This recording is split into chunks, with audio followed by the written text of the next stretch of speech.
way that I can put this on YouTube afterwards.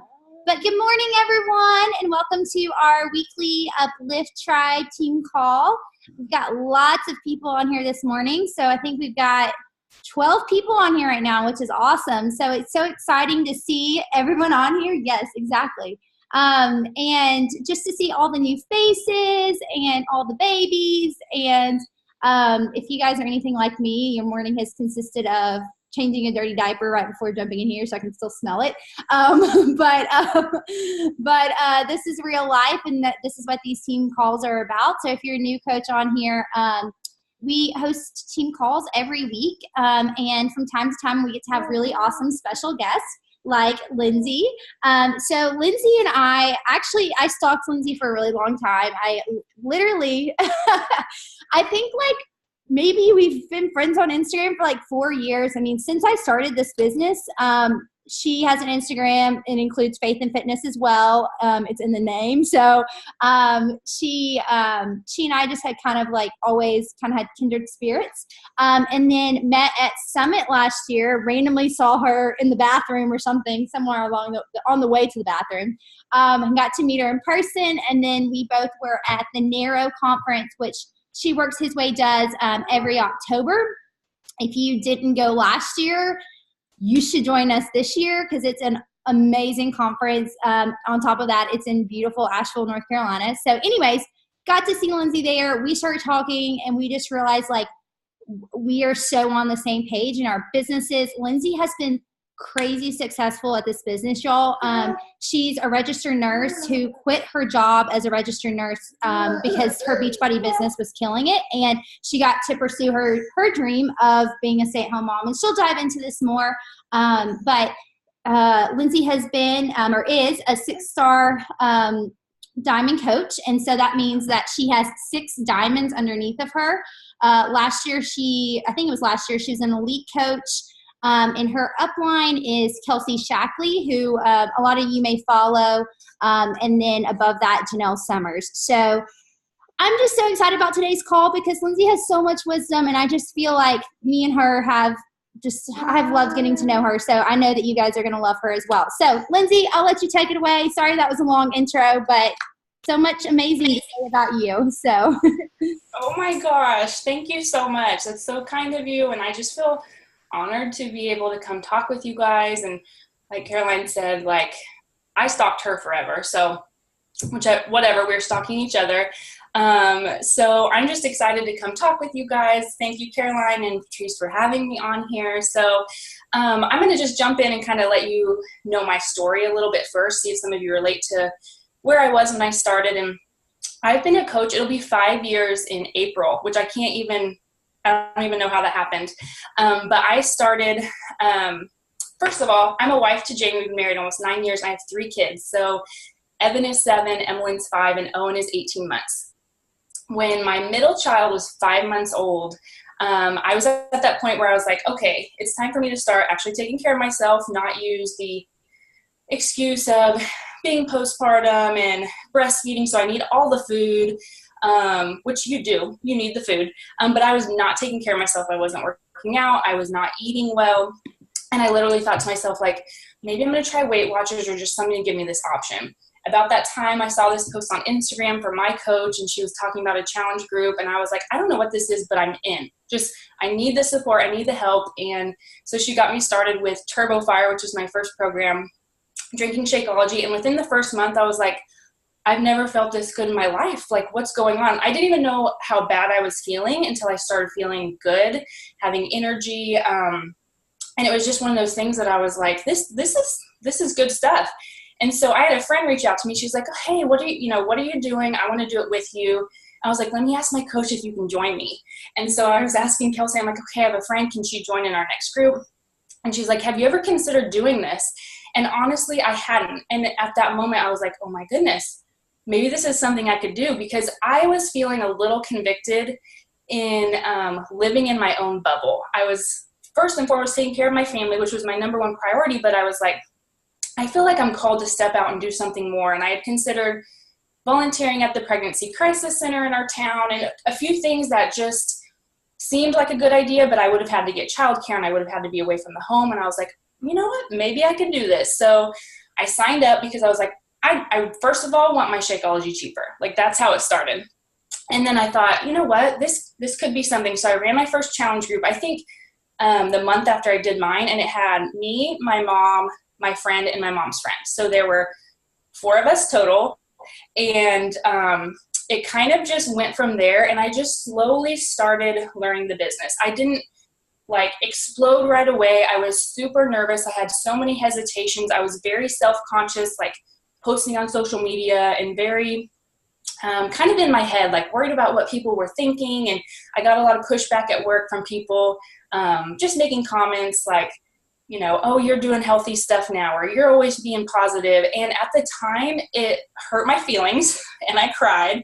I called my husband from work one day, like, people are making fun of me. And, you know, and over time with personal development, I learned that usually when people are kind of pushing back when you're doing something positive, it's either because they are feeling convicted and that they know that they should be too, if that makes sense. So I was like, okay, I just got to keep pushing forward. So there is when I started. I'd say about 6 months in, I was like, I'm really doing this. I see the potential. I would love to be able to stay home with my kids, and let's just do this. So a year later, my husband actually got into anesthesia school to be a nurse anesthetist. And I was so worried I was going to have to go back to work a bunch of extra to be able to cover just life, because he could not work during school. It's not allowed. You're in school, and clinicals full time. And I was like, I'm going to bust it this year before he starts school so I can bring in some income to support my family. And I was able to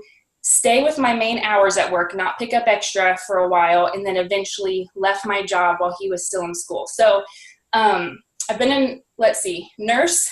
I was in the nursing field as an ICU nurse for 9 years.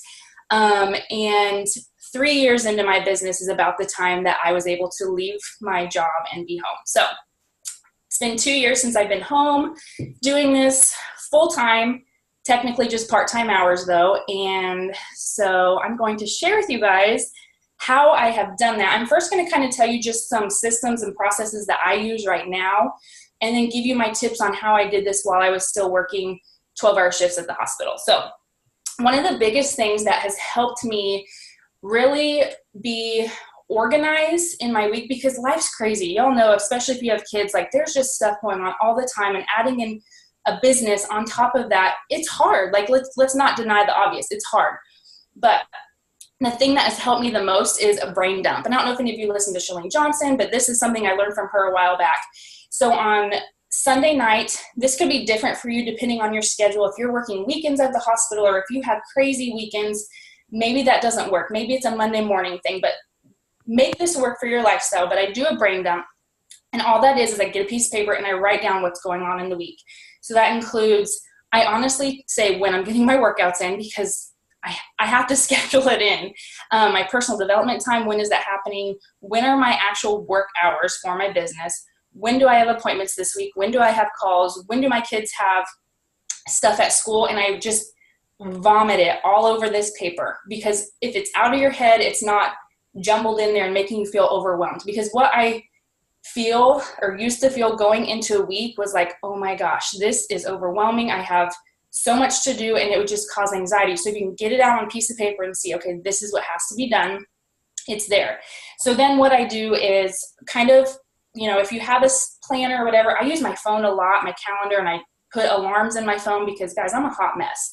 If I don't have an alarm, like I will forget things. So I use the alarm in my phone, schedule things in, and then each day I look at that brain dump. So it would be, let's say Monday morning, I look at the brain dump. I'm like, what are the top 3 things that I have to get done today? They're non-negotiables, need to get done. If I can get more done, that'd be awesome. But prioritize the top things that have to be done that day. So I'm looking at my notes here, because I don't want to leave anything out. I wrote down tons of little tips for you guys. I think the main thing with scheduling is out your work time, your workouts, your appointments, all that, is that you don't leave things to chance. So I'm really speaking to workouts, work time, things that are vital to your business. If you leave them to chance, hopefully I get to it, or maybe I'll do it after this. Most likely it doesn't happen. So scheduling that in. And then I really want to speak to getting up early, because this is something that is, I don't think, if I wouldn't have learned this habit of getting up early, my business would not have grown. It wouldn't be where I am. So unless you don't, and hopefully this doesn't come off as offensive, unless you don't have a job, no kids, you really just sit at home and you're just sitting around waiting for things to do, you can sleep in. But if not, like, early mornings have to be a non-negotiable.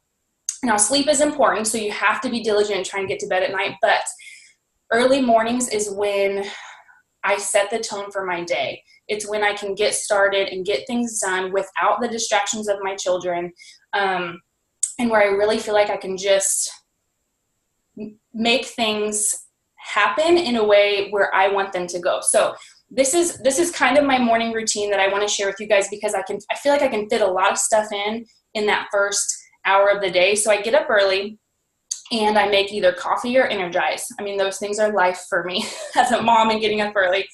And what I do is I take my coffee and my Energize to my chair and I sit down and I get my quiet time and my personal development while I'm caffeinating, like killing two birds with one stone, getting ready for my workout. And for me, and I tell this to my team, my quiet time is so important to me, digging into the word and all of that.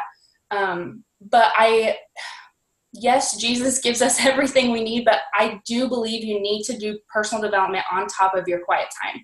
So whether that is working on confidence or time management or leadership skills, those things need to go in conjunction or in addition to your quiet time. Just because there's so much going on within the business where you have to keep your mindset in the right place and have things speak to you that will keep you positive, because this business is hard. I mean, we know that it's hard. It's simple, but it's hard.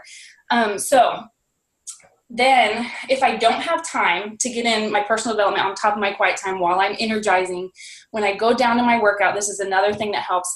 If I'm not listening to music, I will put on a podcast. So again, killing two birds with one stone, working out, listening to something, whether it's catching up on a national wake-up call, whether it's something in regards to health, so I'm learning, or leadership, whatever it may be, I can do the personal development while I'm working out if I didn't get it done during the caffeinating process. So the other thing that's helped me system-wise is to have my challenge group or boot camp like posts scheduled ahead of time in the morning. The thing with this, though, you need to make sure that because you know it's going out, you still need to check in with your challengers, but I just feel like it's one less step that I can do in the morning. So I have it scheduled out. You can now schedule your posts within a Facebook group within Facebook. There's also Postcron and other things like that you can schedule them. But I make sure that that goes out first thing in the morning, some encouragement for my challengers, making sure like when they get on, they're seeing like, okay, here's, I think I set them for 5 or 6 a.m. So they're there. It's pre-scheduled. So I'm not trying to, I used to like post on the fly and I'd be like, oh my gosh, I haven't checked in with my challengers. It's 10 a.m. So having something for them already. And then what I do is as soon as my workout's done for my own accountability, because we all know like our health journey is number one in this, we need to lead by example, is I will take a sweaty selfie as soon as I'm done with that early morning workout and post it to my challengers. And I like to, it takes me like 3 minutes maybe, but say like how I'm feeling that day or give some encouragement from something I learned. I put my sweaty selfie in there and I say, drop your sweaty selfies below. Let me know you're joining me today. So I'm checking in with them in real time as well as they're getting the encouragement prior, like ahead of time, if that makes sense. So moving on, work hours must be scheduled. And I say this, if you do this like Sunday before your week or whatnot, you need to know when are you going to get your work in? When are you going to bust out a power hour? Schedule it in your day. Treat it as an appointment with yourself, your business, your future, and don't stand yourself up. So these are some times that work for me and have worked for me throughout this 5 years is nap time for kids. This is now since I'm home more. I was home some working because I did 12-hour shifts, but nap times while the kids are at preschool, during your lunch hour, after your kids are in bed, and after work or whatever. My biggest tip with work hours, though, you need to communicate this. I'm not sure if everyone's married on here, but communicate this with your spouse.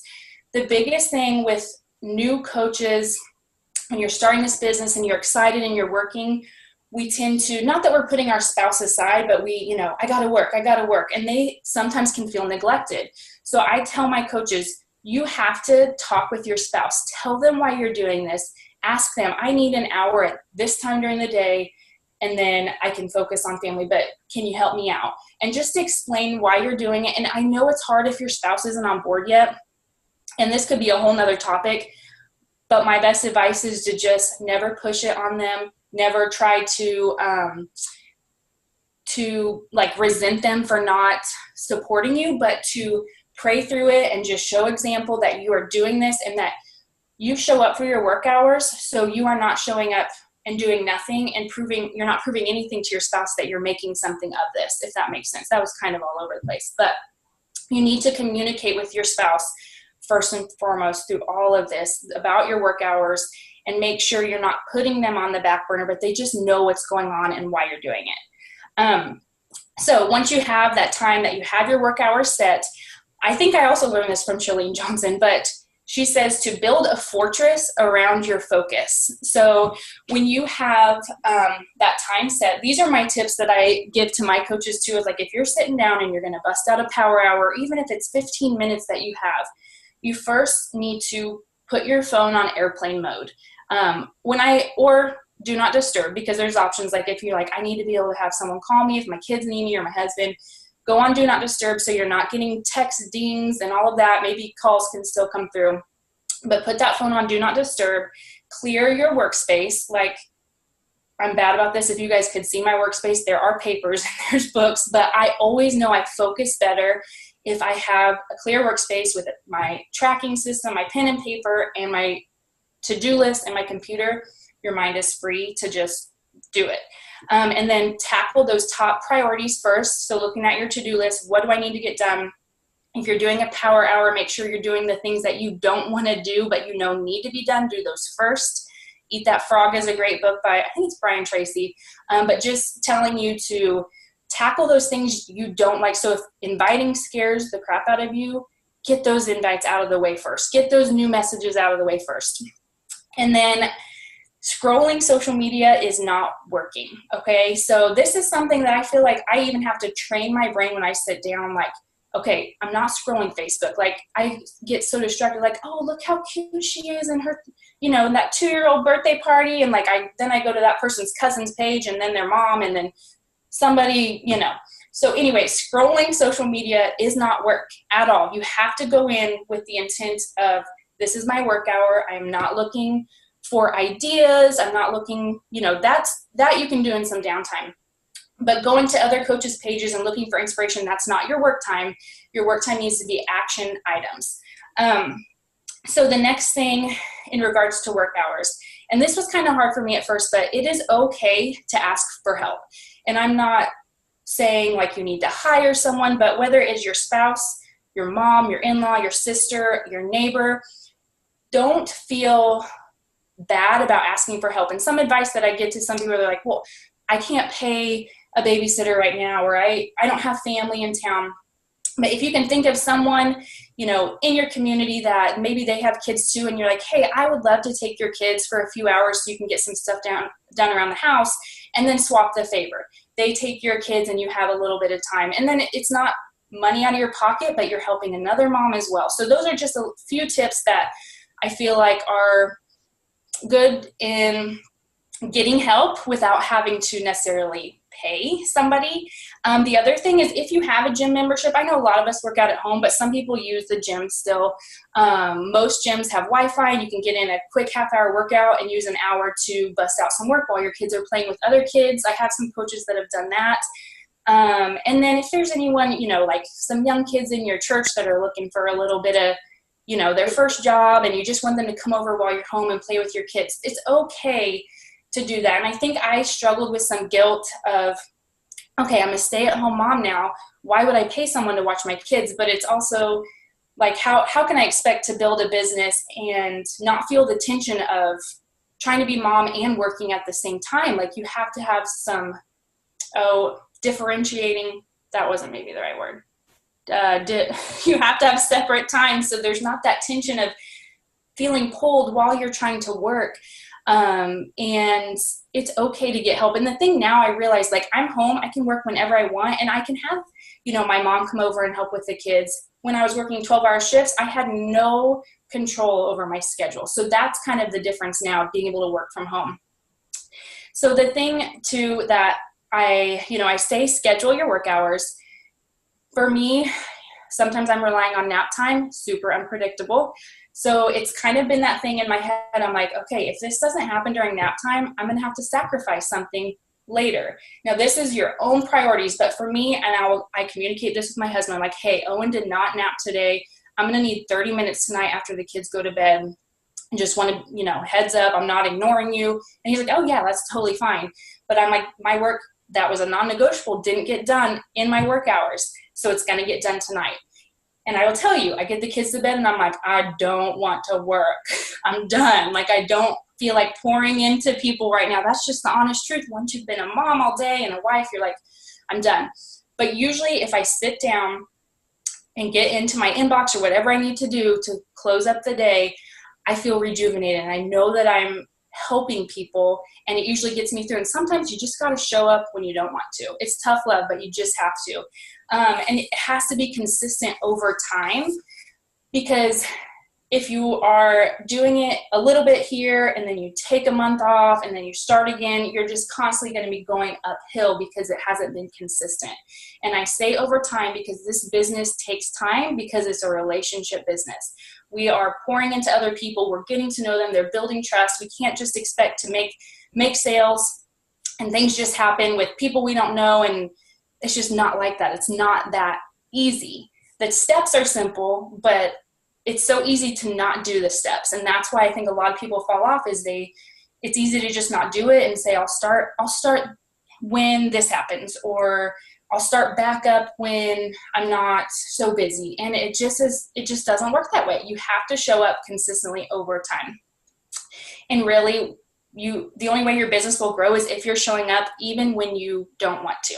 Like, has to be some discipline.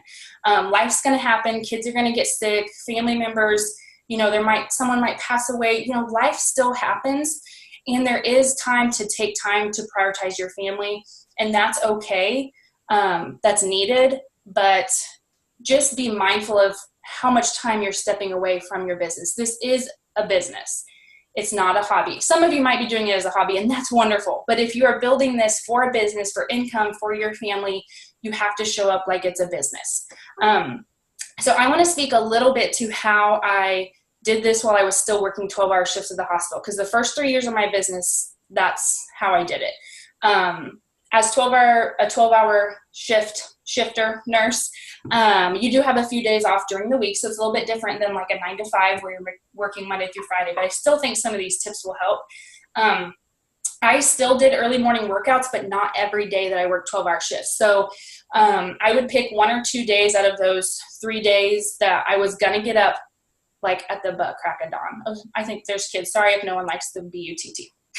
But I would get up so stinking early to get in that workout and to get my quiet time and my personal development in. But I wouldn't put pressure on myself to do it every day because it would run me down. So you have to know your body, and you have to find that fine line of, am I being disciplined or am I being lazy? Does my body really need sleep? So you have to learn to listen to your body. But I made sure at least one of those 12-hour shifts I was working out beforehand, because I absolutely never worked out after a 12-hour shift. Maybe one time in my whole time, because it was just, I physically couldn't. By the time my kids were in bed, I was so done. Maybe I could. Maybe that was an excuse. But so I just made sure that one of those I would get it done early, and the other days were rest days. And then the days that I wasn't doing the workout early, I was getting up and still doing that quiet time, personal development. And guys, if you're already getting up early just to get to work, I understand that, but it takes some discipline in getting to bed a little bit earlier and still getting up to have that time to set the intention for your day. And I would also do a little bit of work before that 12-hour shift in just checking my inbox if there was anything urgent from a challenger or a coach, and making sure there's nothing urgent in my challenge group of people, struggling or coming in for prayer requests. I would just skim over that and make sure we were good. I had the post scheduled, so my challengers were still hearing from me, and but it was done beforehand. So there wasn't a ton of work before that. And then, okay, so lunch breaks. This could be different for everyone. As a nurse, you are never guaranteed a lunch, so I could never count on that. But I would get a lunch at one point, and this was something that someone told me, that they said, even if you have to go away from your break room or away to your car, to the cafeteria, to have some alone time, you can bust out some major work over a lunch break. So what I would do is look through my inbox, and I would tackle some messages, and I would use that voice message feature. I don't know if you guys do that on Facebook Messenger, but it is golden. For one, people get to know you. They hear your passion in your voice. They feel more connected to you when they're actually hearing your voice versus reading. And it's super quick. Like, I hate working from my phone because my thumbs honestly start cramping. Like, I'm just over it. I'm like, I can't. So I would just talk to people. I'd be like, hey girl, I'd love to help you with these goals you've told me about. Speak a little bit more about why you're struggling with this. And they hear from you, and you're getting back to them. And this is all in maybe a 15 to 30 minute period. And that is movement for your business that can happen while you're at work. And then the other thing was, I would utilize any downtime. Now, I know a lot of jobs you have no downtime. Working in the ICU, I hardly ever did. But there was the occasion where my patients were taken care of, we were well staffed, and I would sit there and I would start scrolling, looking at Facebook, looking at Instagram, and I would catch myself. I'm like, oh my gosh, I could be busting out a few more voice messages. I could be doing, a little bit more, or planning a post for tonight when it's crazy and I don't want to be posting on social media because I'm with my kids. So really using any pockets of time. Like, I would even plan posts ahead of time. Like, if I knew I was working a 12-hour shift and I wanted to have a post, but I couldn't post it yet, it was too early, or I would go in the bathroom, I'd have it saved in my notes section, copy, paste it, put it out on Instagram. So I'm still present. I'm still present on social media. People are still getting to know me. I don't go off the grid for 2 or 3 days at a time while I'm at the hospital. So it takes some planning ahead of time. Have never been a teacher, obviously, but I know that crazy, you guys are awesome. I don't know if there's teachers on here, but you pour into little kids or big kids all day, and I know that it can be hard to come home and want to work. And I don't know what planning periods look like, or lunches if you have those, but I feel like in our head, if we can think, okay, I can make a little switch here and not read my book during my lunch, or not scroll social media, but just do a few things, even if it's 2 to 3 messages. Yes, power pockets are huge. It's just a mindset shift that when you are not doing something, I don't want you to feel like your business has to be on your mind 24/7, because we don't want that. But if you're still working full time, you have to be aware of your power pockets, like she said, because those are things that can move your business forward without taking large amounts of time, I guess, if that makes sense. And then, so I would get home from work, put my kids to bed, and be done, completely done. But I remember talking to Jamie, my husband, and saying, I do not want to work. I am so tired. And he'd be like, it's okay, but I mean, do you feel like you need to? And I was like, I do a little bit. And so I made an effort to get in. It wouldn't maybe even always be a full power hour, but I made sure I went through my inbox. I checked on my challengers, and I showed up. Even though I wanted to go to bed, even though I wanted to lounge and watch Grey's Anatomy or The Bachelor, I'm not lying, like guilty pleasures. But I will say I cut out almost 100% of TV in the first couple years of my business, because that's what I would do after the kids went to bed. So anyways, you have to just make an effort to show up when you're tired at the end of the day if you were not able to work during the day. Like, you have to show up. You have to show up. And I say every day, but I usually take at least Saturday and Sunday, or just Sunday off completely, to just, to have a Sabbath, rejuvenate, all of that.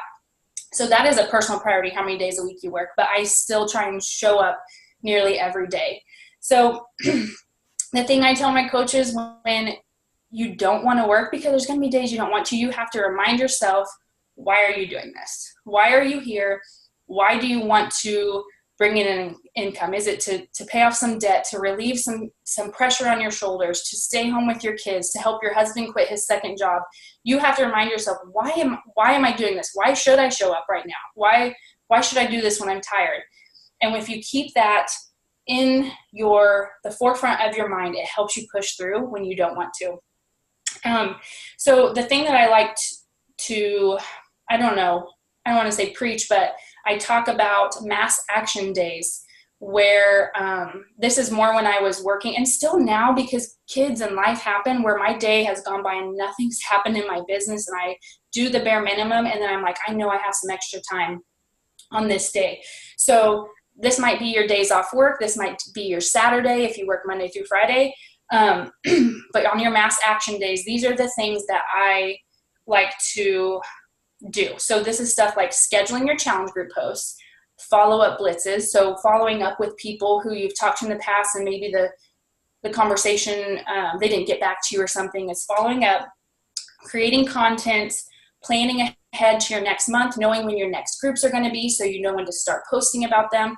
These are stuff that I do on mass action days. So days that I know I have maybe an extra hour to work, or this could be, your Saturday and you get up a little bit early and your husband feeds the kids breakfast and you sit down and you bust out some of this extra stuff that we have to do with the business, but stuff you probably shouldn't focus on if you only have 30 minutes. So getting in the daily non-negotiables are the things that you want to do when you don't have as much time. So new contacts, new messages, checking your inbox, checking in with your challengers. Something that I feel like I learned and I didn't do well for a while was loving on those people who have already committed with me. I was so worried about getting new people for the next month. And I think Michelle Myers had spoke to this, and just saying, like, you have to keep that back door shut. These people committed with you. You need to give them your best. And I didn't do that for a while. And we learn as we go. But so every day I make sure my challengers are good. And it's not that I'm private messaging them every single day, but I'm in the group, checking in with them, responding to them, instead of just saying, oh, I scheduled a post, they heard from me, it's fine. Like, you still need to be present for those who have committed to work with you. And then let me see if I've missed anything. I think that is most of it, is just utilizing your time that you have well. I really think that we tend to think if we're on social media and we're getting ideas or whatever, that counts as work hours, and it doesn't. It's not action, like actual action steps that are moving your business forward. So I just want you guys, to remember that, like, scrolling is not working. I felt like I was working a lot because I was on social media looking for ideas or seeing how this coach is doing it. And that was something that, I struggled with for a while. Okay. I think that might be it. I hope I covered everything. I hope that was helpful. I see that there's stuff over here. Are there any questions? I haven't read through this yet. I think it's mostly just takeaways. But if this was amazing, Lindsay, like, seriously, I think spot on for like every coach on here probably. And especially for new coaches who are going to probably catch the replay. But does anybody have any questions for Lindsay? I mean, like I said, she's built a crazy, awesome, phenomenal business. So, and one thing I think too is a huge takeaway for me personally, even, Lindsay, is it's really easy to kind of compare yourself to other coaches. So for me, I get frustrated sometimes that I've been in this business for almost 4 years and haven't quit my full-time job yet, to be honest. I'm like, how come, success has happened super quick for other people? Or, whatever. That's kind of what I think. And so this was encouraging for me because, I didn't even know that. I thought it was a lot quicker for you. So just like that reminder that, like, hey, like you said, like, this is showing up, this is being consistent. And like, I really think that's the difference, is like, there's nothing that makes me or you or anyone else any more special, but like, we've just chosen to be super consistent. And like, I think Patrice mentioned this last week on the call, but like, showing up even when life's hard, and like being authentic and being real and figuring out how to fit it into your life, Yeah, for sure. And, one of my struggles, thorn in my side, is comparison. Like, it's been, I don't know if any of you follow Raina Odell, but her and I started within days of each other, and she's like, a 15-star diamond, insane. We're completely different people. But, I compared my journey because I started with her. Like, why didn't I see success as fast as her? And why, this and that. And I think you have to realize, like, everyone is in such a different stage of life that everyone's priorities are different. And last year, I'll be honest with you guys, it was the hardest year in my business. I had, my son, I hate to call my kid a hot mess, but did not sleep. Like, I was not sleeping. My business did not grow at all. But I don't want to say at all. Like, it almost went backwards, but my income stayed the same because I had built the foundation.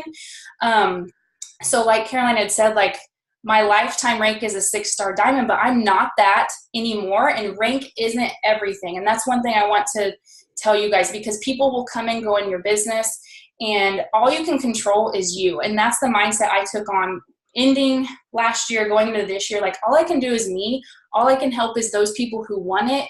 I can't force it on anybody. I can't drag people along. So just showing up for you and your business first and foremost. And then, and then working with those that are willing, and not getting caught in that comparison game. You guys, that is such a struggle for me and a lot of my coaches, honestly. They're like, well, I started when so-and-so did, and this is happening. I'm like, girlfriend, put your blinders on. Like, your life is different. Your purpose is different. You're on different paths. Like, you do you. And if you're doing what you need to do, you're on your pace. You're on God's pace. If you are doing the things that that are keeping your priorities in line, and you're doing the vital things to move your business forward, your pace is right. And, I don't know. It's one of those things where consistency over time is what will build this. So I think it's the whole thing too of, like, you don't know what's going on behind the scenes, Exactly. Well, it's easy to look and be like, oh, well, they're at this point, or they're, XYZ's happening. But again, like you said too, I mean, someone could be at a 2-star ranking and someone else could be at 6-star, and the 2-star could be making more money, so it's yeah. Oh yeah. There's so many things that people don't realize. Yeah. And, there's top coaches out there, and we think, oh, they're, making all this money, but who knows what's going on at home? Like, are they not nurturing the relationships at home just so they have this, fame with their business? So we just have to focus on your own business, your own priorities, and just keep moving forward and keep showing up. So. I love that. So I do have a question. Yeah. Probably one of the things, at least my team in particular, because we are a little bit of a younger team, what would be your best advice for, especially early on at the beginning, how you push past your fear of inviting and seeming pushy and feeling like you didn't want to be kind of that salesperson, just getting in the groove of recognizing that it's part of the business? What was that biggest push? Yeah, that's a really great question. I always tell my coaches, like, the first couple months, I was like, I had my list of everyone I knew, like I was working from a list, and I would get to the inbox and I would, like, come up with a quick little message, checking in with them, kind of making it personal, like, we haven't talked forever, how are you? And I would send it, and I would slam my laptop shut and, like, run away like they saw me do it or something. Like, I was so scared. Like, it's so normal to feel that way. But what I learned over time is it has to be in your mindset that you are not reaching out to them to make a sale. Like, you're not reaching out to them to for your own gain, but to possibly change their life. And I say that because I have coaches now who have been like, you know what, if you would have never reached out to me, I wouldn't be where I am. I wouldn't have lost 30 pounds. I wouldn't be off my depression and anxiety medications. I wouldn't be, where I am if you wouldn't have reached out to me. One of my coaches, my diamonds, she actually blocked me for like 6 months because she was like, I couldn't handle your positivity. I was not in a place, and like, I just felt so, whatever by me. And then she's like, and I finally realized, like, what you were doing was good, and where would I be if you wouldn't have reached out to me? But she literally blocked me for 6 months. And so it's like, you have to remove the emotion from it. And I don't mean that in a negative way, but the worst that can happen is they say no. So you're not going to be in any, worse place than you were before you started, because they might say no and, they can't join you right now. But they're going to be watching you, and You just have to have that mindset of, I could be changing someone's life here. They might never buy something from me, but they might see my social media posts and it encourages them, and they start making healthy changes, or they start diving into the word, and their lives change forever just because we connected. So just thinking in your head, like, I'm reaching out because I could possibly change their life. Not going for anything to gain. If you do, that's great. Maybe they do join you in a challenge group, or maybe they join your team, but if they don't, no big deal. Like, the worst that happens is no, not right now, or, whatnot. I hope that helps. Did that speak to some of your questions? Definitely. Anybody that's on this call that's kind of in that position, do you have any specific questions about that?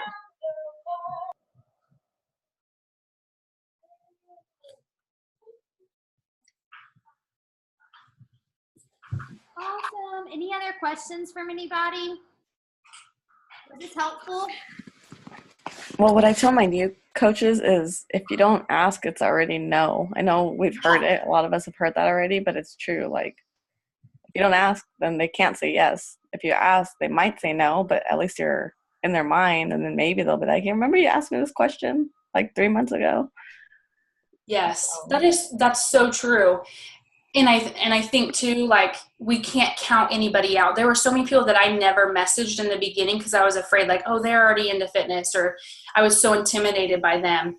And over time, like, I've either talked with them or they've ended up joining with somebody else, so we have to remove that fear of certain people. We can't assume that they wouldn't want this or it couldn't benefit them. And I did that for so long and I regret it now. But like you said, it's already a no if you haven't talked to them. That's such a good point. So thank you for sharing that. One thing that I got from the National Wake Up Call that I did, which I think we might be having another coach join my team that used to be a Beachbody coach, but her coach never did anything. She didn't go anywhere. She didn't even do the program. She just had the shake sitting there. And I was like, how come you never invited me when you were a coach? Because I know she's not doing it anymore. And the conversation's building, and she's really excited, like, to jump back in. And she hasn't been doing it for like a year, and she just didn't have the right team. So I think even like if it's a no or somebody that's fallen off the wagon, just like really checking in on them, asking them like genuine questions might attract them to start again. Yeah. Yes. And one more point I want to make is that most of the people that I've talked to in these 5 years have eventually come around. I don't want to say everyone, but so many of them that told me no. I have girls that I talked to my first year of coaching that are now joining me like 4 years later. And so just keep showing up because people are watching. They are watching to see if you're going to be consistent, because so many people start something new, start a new, health program or new business, and they fall off after a few months. And that's what most people think is the norm. So we have to stand out and be different and be consistent because they are watching you. So. Preach. Yes. Yeah. All right, guys. Well, thank you again, Lindsay. Like, this was, an awesome call. So we really appreciate it. And thank you for taking the time just to pour into us. And y'all all go show Lindsay some love on Instagram. I just posted her handle on mine, but I will post this recording on our Facebook page, and be sure to tag your teams if they weren't on this morning. Thank you guys so much. And thank you all for hopping on. You guys are the best. Yes, this is awesome. Thanks again. Y'all have a great Thursday.